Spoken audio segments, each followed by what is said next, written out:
नमस्कार, मैं हरी सिंह मीना, सहायक आचार्य राजनीति विज्ञान, राजकीय कन्या महाविद्यालय लालसोट। इस वीडियो में हम बीए पार्ट द्वितीय के अध्याय राष्ट्रवाद की धाराओं में से उग्र राष्ट्रवाद के उदय के कारणों के बारे में चर्चा करेंगे। पिछले वीडियो में हमने उदारवाद की विचारधारा के बारे में जो डिस्कशन किया था, उसकी ही अगली कड़ी में ये अध्याय है। इसमें 1905 से लेकर 1920 तक का युग है, वह भारतीय राजनीतिक इतिहास में उग्र राष्ट्रवादी विचारधारा के नाम से जाना जाता है। उग्र राष्ट्रवादी विचारधारा के आने के अनेक कारण है। चूँकि कांग्रेस की स्थापना ए.ओ. होम ने सेफ्टी वॉल के रूप में की थी, जिससे अंग्रेजी शासन के प्रति जनता में बढ़ते असंतोष को सुरक्षा बल प्रदान किया जा सके। लेकिन ए.ओ. होम के चले जाने के बाद में 1896 में ए.ओ. होम चले गए। उसके बाद में युवा वर्ग तथा समाज का जो मध्यम वर्ग था वो कांग्रेस में आया और उसने अंग्रेजी शासन के वास्तविक स्वरूप को पहचान कर उसके प्रति अपने दृष्टिकोण को बदलना प्रारंभ कर दिया। इस काल में उन्हें जो उदारवादी धारा है उनकी प्रगति से उनमें असंतोष व्याप्त था। उनका विचार था कि कांग्रेस अभी तक ब्रिटिश सरकार से जो मांग अन्य विनय की पद्धति पर काम कर रही है, वो है उनके स्वाभिमान और उनके उद्देश्य को पूरा नहीं करती। इसीलिए एक नया नेतृत्व, युवा नेतृत्व उभर के आया, जिसने कांग्रेस में उग्रवादी विचारधारा, उग्रवादी विचारों को, उग्रवादी साधनों को मान्यता प्रदान की और कांग्रेस का जो चरित्र है उसको बदल दिया।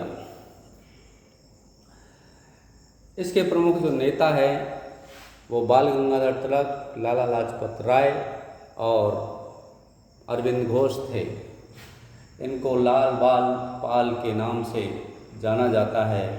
जिस प्रकार से उदारवादी विचारधारा के प्रतिनिधि विचारक गोपाल कृष्ण गोखले को माना जाता है, उग्रवादी विचारधारा का विचारक बाल गंगाधर तिलक को माना जाता है।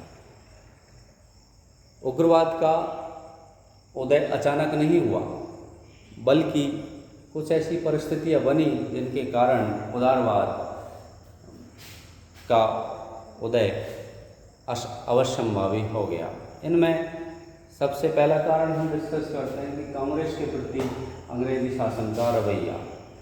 कांग्रेस को वो राष्ट्रीय विचारों का प्रतिनिधि संगठन अंग्रेज बनने देना नहीं चाहते थे, लेकिन जब ये युवा विचारक आए तो ऐसी परिस्थितियां बनती दिखी, तो अंग्रेज सरकार ने कांग्रेस के प्रति अपना दृष्टिकोण बदल लिया और उन्होंने कांग्रेस से सहानुभूति और सहयोग का नाटक करते रहे। लेकिन उन्होंने कांग्रेस को उस प्रकार से उभरने नहीं दिया जिससे कि वो सोई जनता को जगा सके। इसलिए जो उग्रवादी विचारधारा का आगमन अवश्यंभावी हो गया। विपिन चंद्र पाल ने कहा है कि सरकारी अधिकारी कांग्रेस राष्ट्रवादियों और प्रेस की आलोचना करने लगे। राष्ट्रवादियों को गद्दार, देशद्रोह, ब्राह्मण, अहिंसक, खलनायक, न जाने क्या क्या कहा जाने लगा। कांग्रेस को राजद्रोह का कारखाना तक बताया गया। यहाँ तक कि कांग्रेस को समाप्त करने का प्रयास भी अंग्रेजों के द्वारा किया गया। बाद में उन्होंने नेताओं की कार्यपद्धति को लेकर जो पहले से मतभेद चल रहे थे उसको आगे बढ़ाने का काम किया और अंग्रेजी सरकार ने उग्रवादियों को उभरने का मौका दिया और उदारवादी धारा को विभिन्न प्रकार से बदनाम करने का प्रयास किया। दूसरा, 1892 का जो अधिनियम था वो भारतीय राष्ट्रीय आकांक्षाओं को पूरी नहीं करता। अंग्रेज़ों ने किए हुए अपने वादे पूरे नहीं किए। यह व्यावहारिक पक्ष और भी इसका अधिक निराशाजनक था। स्वयं उदारवादियों को भी यह अधिनियम संतुष्ट नहीं कर सका। संवैधानिक आधार पर जिन सुधारों की उम्मीद की जा रही थी उस दिशा में निराशाजनक ही सिद्ध हुआ। कांग्रेस के एक वर्ग में तीव्र भावना पनपने लगी कि भिक्षावृत्ति की राजनीति और प्रार्थनाओं से कुछ भी हाथ आने वाला नहीं है। अतः कुछ अधिक ठोस और दबावकारी रणनीति अपनाई जाए उसकी आवश्यकता महसूस की जाने लगी और यह रास्ता आंदोलन की उग्र पद्धति की आवश्यकता की ओर इंगित करने लगा था। वैश्विक घटनाओं का प्रभाव भी उग्रवाद को उभारने में प्रमुख रूप से कारक रहा। 1896 में अबिसीनिया ने, जो एक अफ्रीकी राष्ट्र, पिछड़ा राष्ट्र था, उसने इटली को हरा दिया, एक विकसित राष्ट्र को हरा दिया, यूरोपीय राष्ट्र को हरा दिया। तो यूरोपीय जातीय की श्रेष्ठता का मिथक यहाँ टूटने लगा। इसी प्रकार से 1905 में जापान ने रूस को पराजित कर दिया। तो भारत में भी राष्ट्रीयता की, बलिदान की, त्याग की भावनाएं जोर मारने लगी। भारतीय नेताओं को यह एहसास होने लगा कि स्वदेशी के माध्यम से हम अपने उद्देश्यों को प्राप्त कर सकते हैं। त्याग और बलिदान का मार्ग ही श्रेष्ठ मार्ग है। इसी प्रकार से अंग्रेज़ों ने अपनी जातीय श्रेष्ठता के आधार पर भारतीय संस्कृति सभ्यता को बदनाम करने का काम किया और भारतीयों में हीन भावना का उन्होंने संचार करने में कोई कसर नहीं छोड़ी और भारतीय जीवन मूल्यों के प्रति भारतीयों का जो मोहभंग होने लगा था उसको पुनः स्थापित करने के लिए उग्रवादी विचारक हैं वो सामने आए और उन्होंने भारतीय जीवन मूल्यों के प्रति राष्ट्रवाद को और धर्म को पनपने के लिए एक उर्वर भूमि प्रदान की। ये भारत की संस्कृति का गुणगान करते हैं और इन उद्देश्यों की पूर्ति के लिए उग्रवादी साधनों का प्रयोग करते हैं, जैसे मेले लगाना, उत्सव मनाना, पत्रिकाएं छापना, जुलूस निकालना इत्यादि इत्यादि। इन कार्यों से भारतीयों में एक अलग तरह की आत्मविश्वास की लहर संचरित होने लगी, जिससे कि उग्रवादी विचारधारा है उसके लिए उर्वर भूमि हमें सामने दिखाई देती है। इसी प्रकार से राष्ट्रीय साहित्य हमारे सामने, ऐसा साहित्य सामने आया जो कि भारत की भारतीयता का गुणगान करता है, राष्ट्रीयता का गुणगान करता है और लोगों में उत्साह और राष्ट्रीयता की भावना का संचार करता है। इनमें प्रमुख रूप से रविन्द्रनाथ टैगोर है, अपनी कविताओं के माध्यम से राष्ट्रीयता का संदेश देते हैं। बंकिम चंद्र चटर्जी का आनंद मठ तो इसका प्रतिनिधि उपन्यास बन गया और उनका वंदे मातरम राष्ट्रीय गान बन गया। वंदे मातरम स्वतंत्रता आंदोलन में एक प्रमुख गीत था जो आनंद मठ से ही लिया गया। तो जो साहित्य था, राष्ट्रीय साहित्य जिसमें राष्ट्रीय भावनाओं की अभिव्यक्ति की जाने लगी, वह उग्रवादी विचारधारा को उभरने में प्रमुख कारक रहा। इसके साथ ही इस दौर में प्राकृतिक आपदाएं 1896 में प्राकृतिक आपदा, 97 में प्राकृतिक आपदा इसका उदाहरण है। हम देखते हैं कि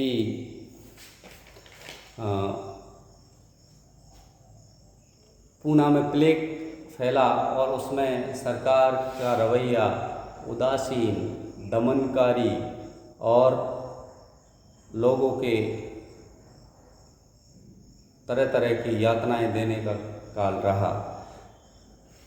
उसका उस समय ब्रिटिश शासन है वह पूर्ण रूप से भारतीयों के प्रति असंवेदनशीलता की झलक दिखाता है और उनके साम्राज्यवादी और शोषणकारी चरित्र को उजागर करता है।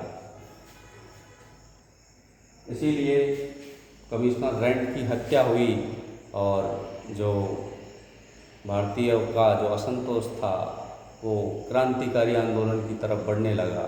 इसलिए क्रांति के बजाय संवैधानिक साधनों से, अंग्रेज़ों की दृष्टि में वो असंवैधानिक हो सकते हैं, लेकिन विरोध करने के जो तरीके हैं वो क्रांतिकारियों से थोड़े उस रूप में उग्र नहीं है जिनसे हिंसा की संभावना होती है। इसीलिए उग्रवादी विचारधारा का उदय अवश्यंभावी हुआ। और सबसे जो बड़ा कारण है वो है लॉर्ड कर्जन की दमनकारी नीतियाँ। लॉर्ड कर्जन ने अपने कार्यकाल में ऐसे काम किए जिनसे भारतीयों का जो असंतोष था वो चरम पर पहुंच गया। और उसके कुछ उदाहरण है, जैसे कलकत्ता कॉरपोरेशन एक्ट 1899। इसमें भारतीयों का जो संख्या है वो 75 से 50 कर दी गई और अधिकतम शक्तियाँ का ब्रिटिशीकरण इन्होंने करना स्टार्ट कर दिया। उसका उद्देश्य यह था कि ब्रिटिशीकरण से जो कलकत्ता नगर निगम है उसकी शक्तियाँ शून्य कर दी जाएं। इसी प्रकार से लॉर्ड कर्जन का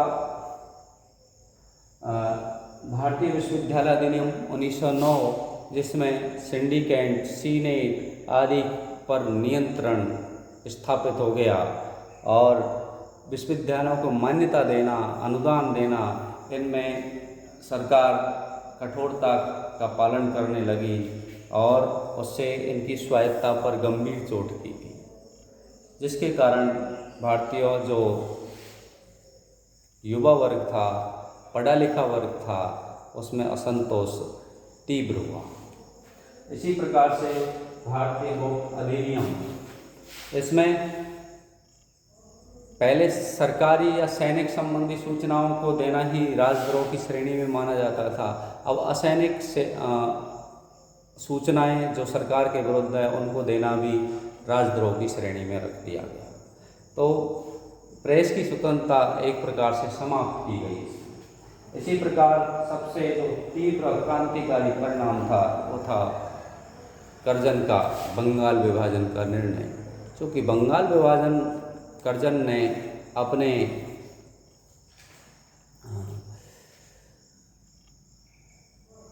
जो बंगाल में क्रांतिकारी और ब्रिटिश विरोधी भावनाएं तीव्र उफान पर थी, उनको दबाने के लिए किया गया। सरकार की ओर से तर्क दिया गया कि ये विभाजन प्रशासनिक है, लेकिन बंगाल विभाजन ने पानी में आग लगाने का काम किया और जो उदारवाद है उसके युग की समाप्ति की इसमें झलक दिखाई देती है। पूर्वी बंगाल को नया प्रांत बना दिया गया, पश्चिम बंगाल को से अलग कर दिया गया। मुख्य उद्देश्य था बंगाल में हिंदू और मुस्लिम जो साथ साथ स्वतंत्रता की लड़ाई लड़ रहे थे उस राष्ट्रीयता की भावना को छिन्न भिन्न कर देना।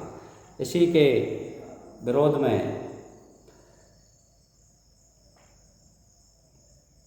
रविन्द्रनाथ टैगोर ने अपनी सर की उपाधि त्याग दी और बंगाल में के विभाजन के विरोध में एक स्वदेशी आंदोलन चल पड़ा।